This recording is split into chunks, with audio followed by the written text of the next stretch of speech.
função desse caso que repercutiu, não somente aqui no Brasil, mas também, segundo algum exterior, o nosso irmão Lázaro, né? Então, como se dá a chegada dele no mundo espiritual, a situação dele no mundo espiritual? Você pode comentar alguma coisa? Eu não vou comentar a situação do Lázaro, porque, por respeito à história dele, por respeito à família, ele, a mãe, o pai, os seus familiares, a doutrina espírita é uma doutrina consoladora, não é uma doutrina acusatória. Não sei, na verdade, qual é a extensão das responsabilidades que ele tem. A gente vê no jornal algumas coisas escritas, mas a gente não sabe, não é? Então, eu vou me permitir fazer uma análise não dele, mas de pessoas nas circunstâncias em que considera-se que tenha sido a história dele. Para espíritos que têm uma história desse tipo, de serem assassinos repetidamente, que promovem crimes com requintes de barbaridade, são entidades que chegam no mundo espiritual numa condição bastante complicada, não é? Eles vão experimentar muitos processos de sofrimento, o que é natural que isso aconteça. A gente vai observar no livro Céu e Inferno, na segunda parte, existe ali uns capítulos que Kardec consagrou a esse tipo de coisa. Existe um capítulo chamado Criminosos Arrependidos, que mostram criminosos arrependidos. Então você vê a situação que eles estão. E um outro capítulo chamado Espíritos Endurecidos, em que você vê espíritos endurecidos, que é uma outra circunstância. Então, a depender da sensibilização que esses espíritos experimentam após a desencarnação, eles podem ter um período maior ou menor de adaptação no mundo espiritual. Mas, em todo caso, mesmo menor ou maior, sempre serão longos em virtude dos comprometimentos que eles têm. E numa próxima existência, esses companheiros deverão ter um leque de possibilidades bastante grande. Eles podem nascer com deficiências físicas, podem nascer com deficiências mentais, ou com as duas juntas. É o caso de Mário Sobral, do livro Memórias de um Suicida. Ele nasce com deformidade física, mas não mental. Ele nasce com graves comprometimentos físicos em virtude do assassinato e suicídio que ele pratica. Então, algumas entidades renascem com comprometimento físico, outros renascem com comprometimento mental, outros renascem com o duplo comprometimento físico e mental. E outros não renascem com esse comprometimento físico e mental, mas renascem com outras responsabilidades, a depender da possibilidade de aproveitamento que eles têm. Eles podem renascer como policiais, para aprender a exercer as coisas pelo outro lado. Ele pode renascer como uma pessoa que não seja policial, mas que lida com a questão do direito, para que ele aprenda a lidar com isso.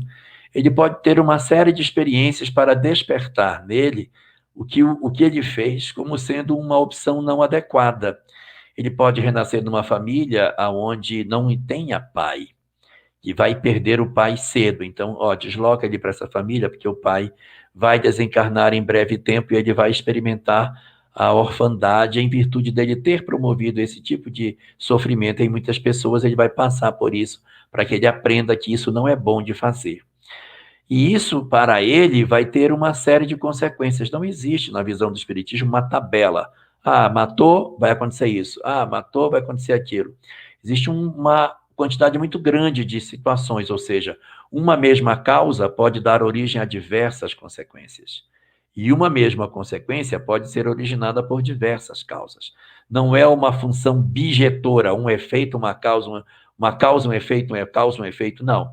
Há uma mescla entre várias causas para vários tipos de efeitos.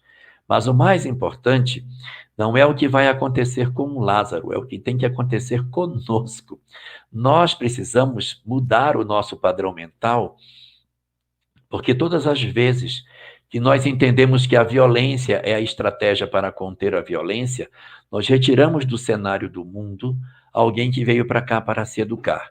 O Espiritismo não é favorável à pena de morte, como não é favorável ao aborto também. Então, quando alguém comete um delito, o que é o mais adequado? que ofereça-se às pessoas que cometeram o delito a chance de permanecerem na Terra para uma possível mudança. Ah, mas ele não muda, ele é incorrigível.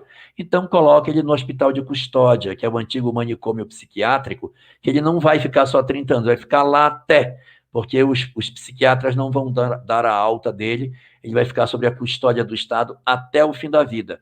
É uma espécie de prisão perpétua disfarçada na legislação brasileira, mas é uma condição dele permanecer na Terra, para ele ter mais chance de refletir sobre o que ele fez.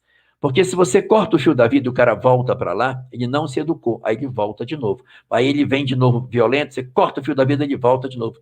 E nesse vem e vai, ele está há séculos indo e vindo, e a gente nunca fez o trabalho de mudança dele. E a gente se revolta porque a gente recebe no seio da nossa sociedade pessoas difíceis de conviver. Essas pessoas são aqueles mesmos que nós não tratamos no passado e que ainda continuam voltando até a situação atual. E aí dizemos assim, graças a Deus, com a transição ele não volta mais. O nosso coração endurecido também pode ser um espírito que não volte mais, pela nossa percepção de que o outro tem que ser punido e que a gente não tem um comprometimento coletivo nas responsabilidades que a gente tem. E só para concluir, eu quero dizer que quando a gente odeia, a gente tem ódio das pessoas, tanto faz ser o ódio de pessoas como aqueles que cometem o crime, como o ódio das pessoas que odeiam quem comete crime, não importa. Ou seja, tem uns que odeiam o criminoso e tem outros que odeiam os que odeiam o criminoso. Todos os dois odeiam. Eles promovem um cinturão de ódio sobre o planeta que desce uma energia sombria sobre a Terra, em que os obsessores se movem com muita facilidade nela, fazendo o maior número de vítimas. Se nós queremos o bem da humanidade, nós temos que sanear a atmosfera espiritual da Terra. Parar de odiar aqueles que cometem crime, parar de odiar os outros que estão à nossa volta, para desanuviar essa pressão espiritual que a gente sofre, e os crimes, a violência, o desamor, não tenha tanta facilidade de graçar sobre a Terra como os dias atuais, em virtude do nosso pensamento, da nossa energia, que reforça a perturbação no planeta, e depois a gente lamenta dizendo, nossa, como o mundo está violento.